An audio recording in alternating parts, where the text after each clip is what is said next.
Hello സുഹൃത്തുക്കളെ, ഇപ്പം ഞാനുള്ളത് മസനഗുഡി ബസ് സ്റ്റാൻഡിലാണ്. ഞങ്ങൾ ഇന്നലെ മസനഗുഡിയിലായിരുന്നു. മസനഗുഡിയിലെ കാഴ്ചകളൊക്കെ ഞാനൊരു വീഡിയോ ചെയ്തിട്ടുണ്ട്.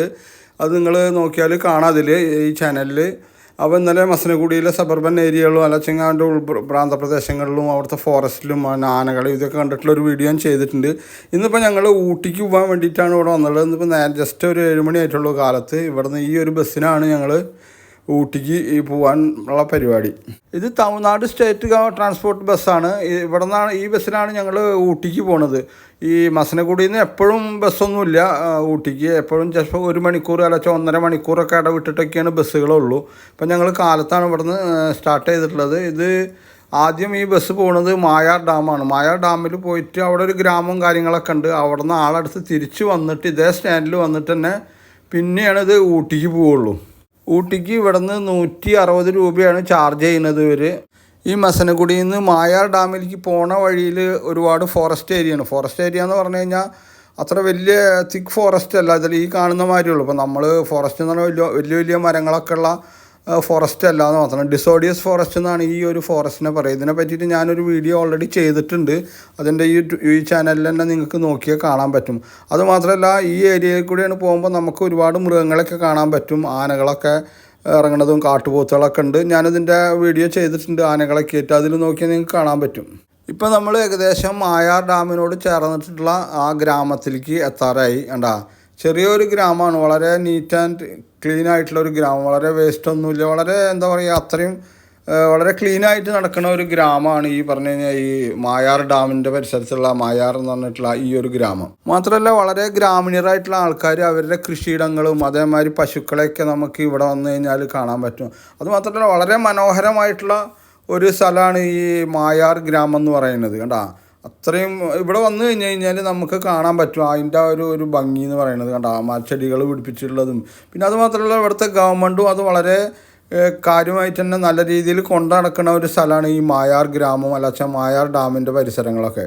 ഈ കാണുന്നത് മായാർ ഗ്രാമത്തിലുള്ള ഒരു സ്കൂളാണിത്.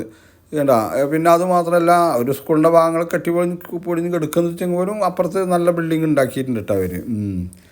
അപ്പോൾ നല്ലൊരു ഗ്രാമമാണെന്ന് മാത്രമല്ല പിന്നെ ഇവിടെ നമുക്ക് ഇവിടെ ഡാമിൻ്റെ പരിസരത്തുള്ള ജോലിക്കാരുണ്ടല്ലോ അവരുടെ ക്വാർട്ടേഴ്സും കാര്യങ്ങളൊക്കെ കാണാം. ഈ മായാർ ഡാമിലെ എംപ്ലോയീസിൻ്റെ ക്വാർട്ടേഴ്സൊക്കെയാണ് അത്.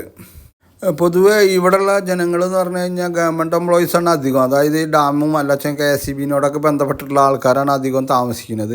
പിന്നെ ബാക്കിയുള്ള അധികം ആൾക്കാരും കൃഷിയും ഒക്കെയാണ്, അനുബന്ധപ്പെട്ട ജോലികളൊക്കെ ആയിട്ട് ജീവിക്കുന്ന ആൾക്കാരാണ്. അതുകൊണ്ട് തന്നെ ഇവിടെ വന്നു കഴിഞ്ഞാൽ നമുക്ക് വലിയ വീടുകളോ അല്ലാച്ച വലിയ ബിൽഡിങ്ങുകളോ കാര്യങ്ങളോ ഒന്നും കാണില്ല. അതൊരു കണക്കിന് ഇങ്ങനെയുള്ള ഈ ഒരു ഗ്രാമീണത എന്ന് പറഞ്ഞാൽ നിഷ്കളങ്കമായിട്ടുള്ള ഗ്രാമീണതേനെ നമുക്ക് ശരിക്ക് കണ്ടറിയാൻ പറ്റുന്നതിൻ്റെ ഒരു ലക്ഷണം തന്നെയാണത്. ഇപ്പോൾ ഞങ്ങളുള്ളത് ഊട്ടി റോട്ടിലാണ്, അതായത് മസനഗുഡി ഊട്ടി റോട്ടിലാണ്. ഇപ്പോൾ വണ്ടി മായാർ ഗ്രാമത്തിൽ നിന്ന് തിരിച്ച് മസനഗുഡിയിൽ വന്ന് മസനഗുഡിയിൽ നിന്ന് നേരെ ഊട്ടിക്ക് പോയിക്കൊണ്ടിരിക്കുകയാണ് ഇപ്പോൾ.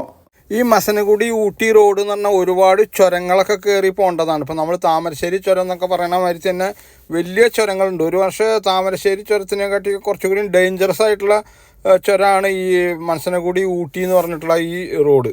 അതുമാത്രമല്ല ഇവിടേക്കുള്ള റോഡിൽ ചെറിയ കാറുകൾക്കൊക്കെ എന്തോ റിസ്ട്രിക്ഷൻസ് ഉണ്ട്. ചെറുത് മാത്രമല്ല മറ്റുള്ള വാഹനങ്ങൾക്ക്. കാരണം ഈ റോഡിൽ അത്രയധികം വാഹനങ്ങൾ കാണുന്നില്ല. അധികം ഈ തമിഴ്നാട് ട്രാൻസ്പോർട്ടിൻ്റെ ബസ്സുകൾ മാത്രമേ ഉള്ളൂ. അപ്പോൾ നിങ്ങൾ ഇങ്ങനെ മസനഗുഡിയിൽ നിന്ന് ഊട്ടിക്ക് വരുമ്പോൾ നിങ്ങളത് പ്രത്യേകം അന്വേഷിക്കണം. കാരണം വെച്ചെങ്കിൽ ഡയറക്റ്റ് വന്നു കഴിഞ്ഞാൽ ചിലപ്പോൾ നിങ്ങൾക്ക് വരാൻ പറ്റില്ല എന്നുള്ളൊരു സാധ്യത ഉണ്ട്. കാരണം അങ്ങനെ ഞാൻ അന്വേഷിച്ചപ്പോഴാണ് അറിഞ്ഞത്.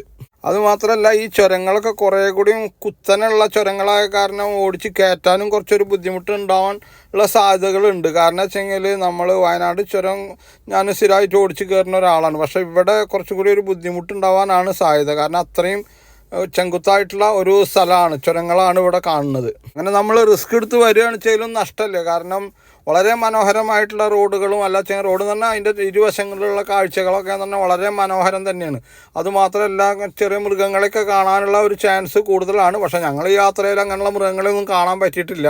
ഇപ്പോൾ ഏകദേശം ഞങ്ങൾ ഊട്ടീനോട് അടുത്ത്, അതായത് നമ്മളെ നീലഗിരി കുന്നുകളോടൊക്കെ അടുത്തുകൊണ്ടിരിക്കുകയാണ്. അതുകൊണ്ടാണ് കണ്ട അവിടെയുള്ള വീടുകളും അതേമാതിരി ഇതിൻ്റെ സൈഡിലൊക്കെ നീലഗിരിയിലെ ഭാഗമായിട്ടുള്ള കാഴ്ചകൾ കാണാം. മലകളും കുന്നുകളും ചായത്തോട്ടങ്ങളൊക്കെ ഇപ്പോൾ നമ്മൾ കണ്ടു തുടങ്ങിയെന്നർത്ഥം. അതായത് ഇതിപ്പോൾ ഏകദേശം നീലഗിരി ഡിസ്ട്രിക്റ്റിൽ എത്തിയെന്നർത്ഥം. കണ്ട അതാ നീലഗിരി കുന്നുകളും ഒക്കെയാണ് കാണുന്നത്. ആ സൈഡിൽ കാണുന്ന കണ്ട ആകെ മഞ്ഞ് നിറഞ്ഞ് അതായത് ഫോഗ് നിറഞ്ഞ് കിടക്കുന്ന ഒരു കാഴ്ചയാണ്. കാരണം നല്ല തണുപ്പുള്ള ഒരു സ്ഥലമാണല്ലോ. അതങ്ങനെയാണ് ഈ നീലഗിരിയുടെ ഭാഗങ്ങൾ തന്നെ വളരെ മനോഹരമായിട്ടുള്ള സ്ഥലമാണല്ലോ നീലഗിരി. ആ ഒരു ഭാഗമാണ് ഈ കണ്ടുകൊണ്ടിരിക്കുന്നത്. അടുത്തത് നമ്മൾ ഊട്ടി ടൗണിലേക്ക് എത്താൻ പോവുകയാണ്. കണ്ടാ അവിടെ ഊട്ടിയുടെ ഭാഗങ്ങളാണ് ഈ കാണുന്നത്. ഒരുപാട് വീടുകളും അത് വെച്ചെങ്കിൽ ഈ ഹൗസിങ് കോംപ്ലക്സുകൾ അങ്ങനെയുള്ള കാഴ്ചകളാണ് കാണുന്നത്. ഊട്ടി തന്നെ ഊട്ടിയിലെത്തിയെന്നർത്ഥം. പക്ഷേ ഊട്ടി സിറ്റിയിലേക്ക് ഇനിയും കുറച്ചുകൂടി ദൂരം ഉണ്ട് കേട്ടോ. ഇതിപ്പോൾ ഊട്ടിയുടെ സബർബൻ ഏരിയയാണ്, അതായത് പ്രാന്തപ്രദേശങ്ങൾ എന്ന് പറയില്ലേ, ആ ഒരു ഏരിയയിലേക്ക് എത്തിക്കൊണ്ടിരിക്കുന്നു. ഞാനൊക്കെ അധികം ഊട്ടിയിലേക്ക് വരാറുള്ളത് കാറിലാണ്. പക്ഷേ കാറിൽ വരുമ്പോൾ ഇത്ര അധികം മനോഹരമായിട്ട് ഊട്ടി നമുക്ക് കാണാൻ പറ്റിയിട്ടില്ല. അപ്പോൾ ബസ്സിൽ വന്നപ്പോഴാണ് ഊട്ടിയുടെ മനോഹരമായിട്ടുള്ള കാഴ്ചകൾ എനിക്ക് കാണാൻ പറ്റിയുള്ളത്. കാരണം ഊട്ടിയുടെ ഈ മനോഹരമായിട്ടുള്ള വില്ലേജുകൾ അല്ലാച്ചെങ്കിൽ ഗ്രാമപ്രദേശങ്ങൾ അതൊക്കെ നമ്മൾ ബസ്സിൽ വന്നാൽ തന്നെയാണ് വളരെ മനോഹരമായിട്ട് നമുക്ക് കാണാൻ പറ്റുള്ളൂ. കാറിൽ വരുമ്പോൾ നമുക്ക് അത്ര ഹൈറ്റിലല്ലല്ലോ നമ്മളെ കാറൊക്കെ വരുന്നത്. അപ്പോൾ അത് അത്ര ഒരു ഭംഗി എനിക്ക് ഫീൽ ചെയ്തിട്ട്. പക്ഷേ ആദ്യമായിട്ടാണ് ഞാൻ ബസ്സിൽ വരുന്നത്. അതിൻ്റെ ഒരു ഭംഗി പ്രത്യേകം തന്നെയാണ് കേട്ടോ. പക്ഷേ നമ്മൾ മസനഗുഡിയിൽ നിന്ന് ഊട്ടിക്ക് വരുമ്പോഴാണെന്ന് തോന്നുന്നു ഇത്രയും മനോഹരമായിട്ടുള്ള കാഴ്ചകൾ കാണുന്നത്. അതിന് നമ്മൾ ബസ്സിൽ തന്നെ വരണം. നമ്മൾ മസനഗുഡിയിൽ വന്നിട്ട് മസനഗുഡിയിൽ നിന്ന് ബസ്സിൽ വന്നു കഴിഞ്ഞാൽ ഇത്രയും മനോഹരമായിട്ടുള്ള കാഴ്ചകൾ കാണാൻ പറ്റുള്ളൂ. ഇപ്പോൾ നമ്മൾ മസനഗുഡിയിൽ നിന്ന് കാറിലാണ് വരികയെന്ന് വെച്ചാൽ ചിലപ്പോൾ നമുക്ക് ഇത്രയും ഒരു ഫീല് തോന്നില്ല. പിന്നെ അതുമാത്രമല്ല, നമ്മളിപ്പോൾ ഗൂഡല്ലൂരിൽ നിന്ന് മസനഗുഡി വഴി ഊട്ടി എന്ന് പറഞ്ഞിട്ട് ബോർഡ് വെച്ച് ഗൂഗിൾ മാപ്പ് വെച്ച് കഴിഞ്ഞ് കഴിഞ്ഞാൽ അത് വേറെ വഴിക്കൂടെ കൊണ്ടുപോകുക നമ്മളെ വാഹനം. അപ്പോൾ അതിനായിട്ടും ബെസ്റ്റ് നിങ്ങൾ ഏറ്റവും ആദ്യം മസനഗുഡി വരിക, മസനഗുഡിയിൽ നിന്ന് നേരെ ഊട്ടിക്ക് പോവുക. അപ്പോഴാണ് ഇങ്ങനെയുള്ള മനോഹരമായിട്ടുള്ള കാഴ്ചകളും അതുകൂടാതെ നിങ്ങൾക്ക് മായാർ ഡാമൊക്കെ കാണാൻ പറ്റാവുന്ന ഒരു ചാൻസ് കൂടുതലാണ് നിങ്ങൾ മസനഗുഡിയിൽ വന്നിട്ട് മസനഗുഡിയിൽ നിന്ന് ഊട്ടിക്ക് പോകുമ്പോൾ. പിന്നെ ഊട്ടിയിൽ വരുമ്പോൾ ശ്രദ്ധിക്കേണ്ട മറ്റൊരു കാര്യം എന്താണെന്ന് വെച്ചാൽ ഊട്ടിയിൽ കഴിയുന്നതും നമ്മൾ വർക്കിംഗ് ഡേയ്സിൽ വരിക. ഓഫ് ഡേയ്സിൽ വന്നു കഴിഞ്ഞാൽ പെട്ടുപോകും. കാരണം ആകെ ട്രാഫിക് ബ്ലോക്ക് ആയിരിക്കും. പ്രത്യേകിച്ച് പറയണ്ട, നമ്മളെ കേരളത്തിൽ നിന്ന് തന്നെ ഇഷ്ടം പോലെ ടീമാണ് ഈ പ്രത്യേകിച്ച് ഈ ഫെസ്റ്റിവൽ ദിവസങ്ങളിൽ, ഓണം, വിഷു, പെരുന്നാൾ അങ്ങനെയുള്ള ദിവസങ്ങളിലൊക്കെ പൊതുവേ ഞാൻ കേട്ടിട്ടുണ്ട് എത്രയോ വാഹനങ്ങൾ വന്നിട്ട് കയറി കണ്ട് ഊട്ടിയിലേക്ക് എത്താൻ പറ്റാണ്ട് തിരിച്ചു പോയിട്ടുണ്ടെന്ന് കേട്ടിട്ടുണ്ട്. ഇപ്പോഴും സംഭവിക്കുന്നുണ്ട്. അപ്പോൾ അധികം നമ്മൾ വരുമ്പോൾ വർക്കിംഗ് ഡേയ്സിൽ വരികയാണ് നല്ലത്. ഇപ്പോൾ തന്നെ ഞങ്ങൾ വന്നത് ആദ്യം വർക്കിംഗ് ഡേയ്സിലാണ് വന്നത്, ആദ്യത്തെ 2 ദിവസം. പക്ഷേ പിറ്റത്തെ ദിവസം ഞങ്ങൾ തിരിച്ചു പോയി. കാരണം വെച്ചെങ്കിൽ അത്രയും ട്രാഫിക് ബ്ലോക്ക്, ബസ്സൊക്കെ ആകെ ബ്ലോക്കായിട്ട് എത്രയോ സമയമാണ് നഷ്ടപ്പെടുക എന്ന് പറയും. അപ്പോൾ കഴിയുന്നതും വരുമ്പോൾ വർക്കിംഗ് ഡേയ്സിൽ വരിക എന്ന് പറഞ്ഞാൽ ബുദ്ധിമുട്ടാണ്, കാരണം എല്ലാവർക്കും അറിയാം. പക്ഷേ നമുക്ക് ഊട്ടിയിൽ കറങ്ങണം എന്നുള്ളൊരു ചിന്താഗതിയിൽ വരുമ്പോൾ ഏറ്റവും ബെസ്റ്റ് നമ്മൾ വർക്കിംഗ് ഡേയ്സിൽ വരികയാണ്. അപ്പോൾ നമ്മൾ ഏകദേശം ഊട്ടിയിലെത്താറായി. ഊട്ടിയിൽ, അതായത് ഉദകമണ്ഡലം എന്ന് പറയും നമ്മൾ, ഉദകമണ്ഡലം എന്നാണ് അവിടെ റെയിൽവേ സ്റ്റേഷനിലൊക്കെ എഴുതിയിട്ടുണ്ടാവുക. ആ ഊട്ടിയിലെത്തി ബസ് സ്റ്റാൻഡ് എത്താറായി. അപ്പോൾ എൻ്റെ ഈ ഒരു കൊച്ചു വീഡിയോ നിങ്ങൾക്ക് എല്ലാവർക്കും ഇഷ്ടപ്പെട്ട് കാണും എന്ന് വിശ്വസിക്കുന്നു. കൂടാതെ ഇതുവരെ എൻ്റെ വീഡിയോ അല്ലെങ്കിൽ എൻ്റെ യൂട്യൂബ് ചാനൽ സബ്സ്ക്രൈബ് ചെയ്യാൻ വിട്ടുപോയവരും ആദ്യമായിട്ട് എൻ്റെ യൂട്യൂബ് ചാനൽ കാണുന്നവരും മറക്കാതെ സബ്സ്ക്രൈബ് ചെയ്യുക. അപ്പോൾ എല്ലാവർക്കും അടുത്തൊരു വീഡിയോ ആയിട്ട് വരുന്നത് നന്ദി, നമസ്കാരം. അപ്പോൾ ഇതാണ് നമ്മളെ ഉദകമണ്ഡലം ബസ് സ്റ്റാൻഡ്, അതായത് ഊട്ടി ബസ് സ്റ്റാൻഡിൽ എത്തിയിരിക്കുകയാണ്. ഓക്കെ, അപ്പോൾ എല്ലാവർക്കും ഒരിക്കൽ കൂടി നന്ദി, നമസ്കാരം.